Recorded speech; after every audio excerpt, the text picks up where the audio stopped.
I wrote a poem. I spent basically the whole day writing a poem.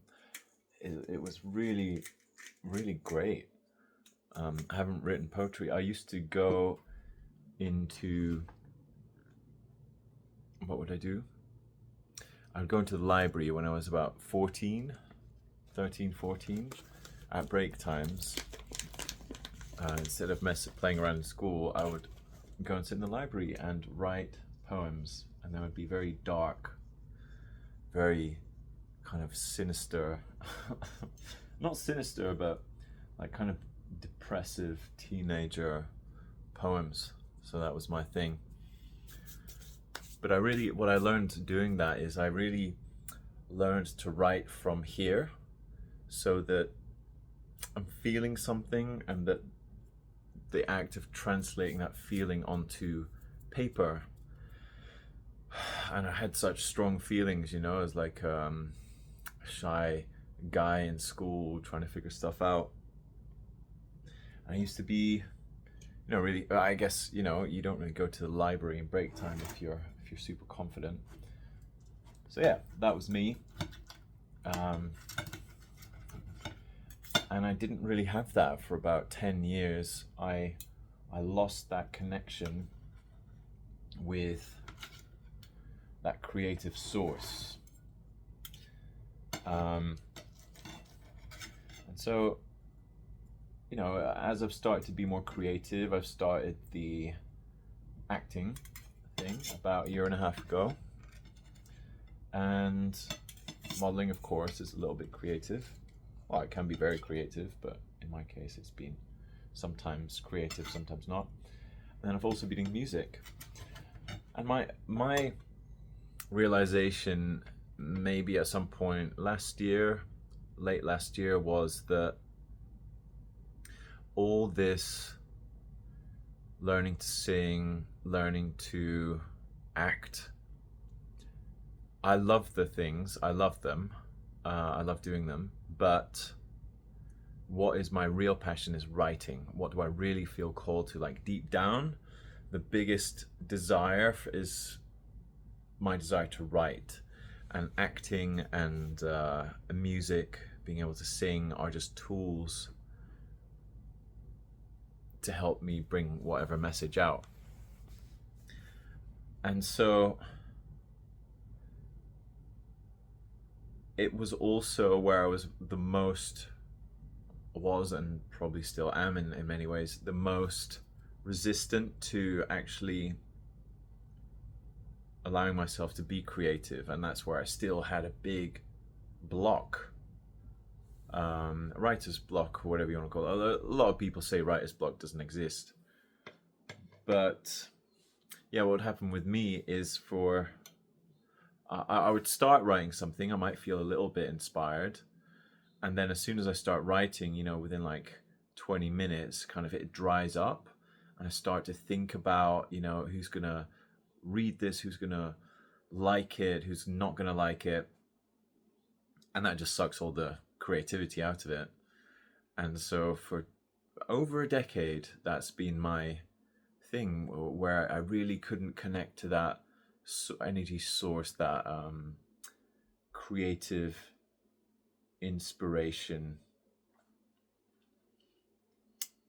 at least not for much more than a half hour or so. I'm just terrified of it, really. I think because I placed so much meaning on it, I really made it my identity. When I was in the music conservatory, it was a very competitive environment. It could be quite judgmental at times as well. People kind of sizing each other up and acting really cool around each other. You had to be really like, impress each other a lot. It wasn't a very supportive environment, at least not in my memory. And I was also quite, incredibly insecure at that time. Coming in there at 20 years old. I remember going and standing in the events where the school bands would do performances, and I would yeah, I just literally stand kind of at the back of the room, and I would barely dare to even look at anyone. And yeah, when I got a girlfriend there, she said, you know, in the beginning she was a bit worried about me. Like she wasn't sure if it was gonna work between us, because I literally would just like not dare to say anything, or just stand there, kind of nervously, like, hi. Seems like a long time ago. You know, it was a very long time ago, but such a different world, and I'm just so aware, therefore. But since I've been through that, that can be someone's reality as well. Is just this heavy, heavy social anxiety, this like almost kind of claustrophobia, or this feeling that you're just completely stuck and paralyzed because you're afraid of what people think of you. You, yeah, you don't want to stand out. You don't want to make a mistake. You think everyone thinks you're stupid. At least that's what I thought. I thought everyone thought that I was super lame and such a loser. Really self-judgmental. It's so crazy to think about. You know, how my self-esteem has been able to grow, and of course that comes partially with age, and also because I've done a lot of internal work on sourcing myself of sourcing my sense of identity from within myself. So I worked with a Tony Robbins coach for 3 years, and she was incredible. She is incredible. You know, I had bi-weekly sessions with her, and in those sessions, it was absolutely mind-blowing. You know, she would never ever give me advice. All she would do is just ask me questions the whole session, and she would ask very difficult questions a lot of the time. It'd be very I've always described her to people as the auntie who you can't mess with, you know?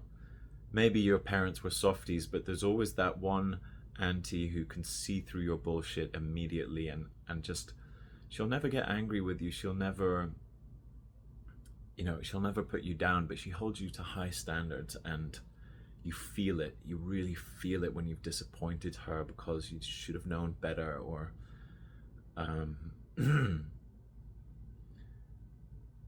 yeah, she's just someone you don't want to disappoint, because she puts so much energy and love and care into what she's trying to teach you, and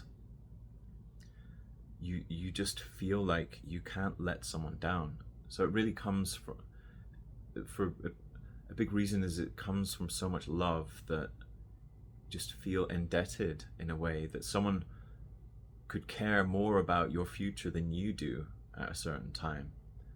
And you know, maybe at some points in your life you might have missed that feeling. I'm not saying you may not have got it, but you know, at least you lacked that feeling that someone's completely there for you, really there to support you, and they also want you to step up and be better, be the best version of yourself, because they know that's in your best interest, and they want you to be happy. And this is what this woman, she's called Giada Bono, did for me for 3 years. We would get on these calls, and they were only 45 minutes, but in that 45 minutes she somehow always just blew my mind. And it felt like, you know, it wasn't like with therapy, I come out of therapy sessions usually feeling quite good and relieved, and you know, I felt heard and everything. With her, it was usually, I didn't really feel that good after most of the sessions, especially the best of the sessions. I came away feeling like very challenged. Something she would often, quite uncomfortable actually. It takes quite a lot of guts to speak with someone like that in such an intense way, and put your trust in someone, because they're going to look right through any excuses. They're going to look right through any sense of victimhood. A really good coach will do that, and then you'll become a better person because of it. You are the average of the people you spend the most time with. So if you're bringing in someone who's just extraordinary and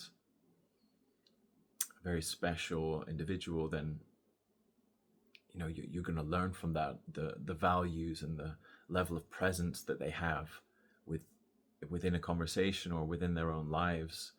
The level of fulfillment it's just gonna rub off.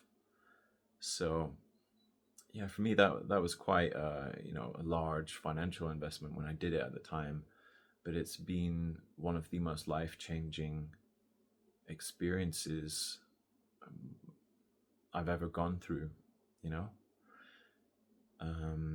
I'd say the one thing that I would say the most important thing she helped me change in my life was to stop judging my parents, and in particular my dad, because he was an alcoholic, very serious, severe alcoholism, and that ended up also killing him. And for 2 years, when I started talking with this Jada, I hadn't spoken to my dad. I'd kind of like pushed him out of my life for 2 whole years and just ignored him. And I decided, that's how I'm gonna solve this situation, by not dealing with it, pretending it doesn't exist, pretending he doesn't exist. And so, yeah, it probably took her about a year, or it took me about a year to understand that I was judging my dad, and no matter what mistakes he made,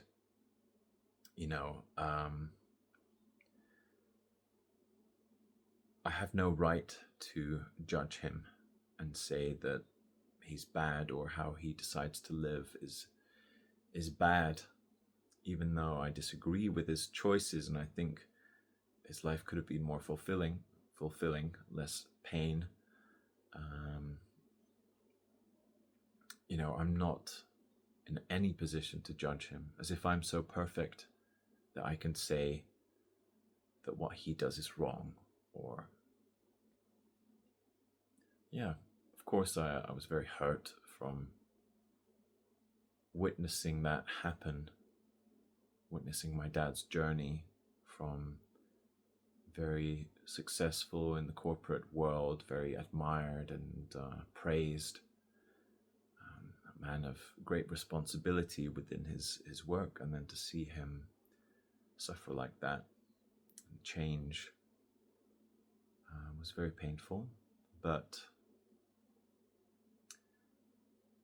I can't quite remember where I was going that. It was also I learned a lot from it. It's probably not quite why I started saying that, but I learned a lot from witnessing someone do that to themselves. Someone who's very, very intelligent. My dad was a member of Mensa. We found his score. I think he had 155 IQ. Witnessing someone, just lose control of themselves, of their life and their health, to the point that it took his life. And before it took his life, it took his sanity, his ability to walk, big time his sanity. There's just nothing left of him. He died really long before he passed away, but yeah, she taught me how, even in the worst of the worst possible situations, how to love and have compassion. And that doesn't mean accepting bad behavior. It doesn't mean letting someone cross my boundaries or letting my own energy to be put down by someone else. But it means loving unconditionally and with full compassion for realizing that he has his reasons for doing what he did. He had his reasons for doing what he did, and if I was born in his shoes with the knowledge that he had in his body, in his brain, I would be him, So who am I to judge? And of course, she taught me accountability. Oh yeah, and to finish that story, of course, that allowed me to finally build a relationship with my dad towards the end of his life. The last few years, we're actually able to have some beautiful father-son conversations, even though they were quite limited given his mental state. We were still able to create that father-son dynamic, and I got to change my whole perception of my childhood and how I felt kind of resentment and that I'd been neglected in certain ways. I just got to understand his side of the story more and be more generous in looking at his perspective, and therefore realizing that any love that I didn't get, that I was sad that I didn't get, maybe I actually did get that love and I just wasn't willing to see it, because I was being selfish before. And then I opened myself up, and on his last birthday, I hadn't given him a gift for his birthday for a long time, out of some kind of resentment. I was just like, no, I'm not even going to wish him a happy birthday. I was just so angry at what he'd done to himself. But on his last birthday, I got together with my brother and I was like, okay, we're going to give Dad a manly father to son gift. So we ordered him some steaks, some beautiful Wagyu steaks, which he liked to sizzle to a crisp in the pan, and he did not disappoint, of course. But that's totally the charm of it.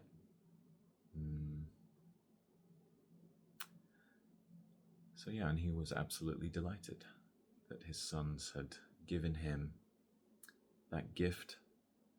He really lit up, and that was his last birthday, 60th. And unfortunately, in the November of that year, he passed away. So that was about 6 months later, I think. Yeah, 2023. Rough year. Coming up to the end of my 20 minutes. I'm glad that I completed day 2 of this challenge.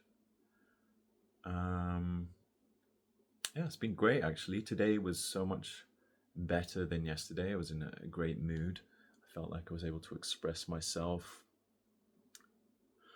with much more vulnerability and authenticity than yesterday. So yeah, it's going to cut off at 20 minutes anyway, and it's 5 more seconds. So love you. If you're still watching, bye bye.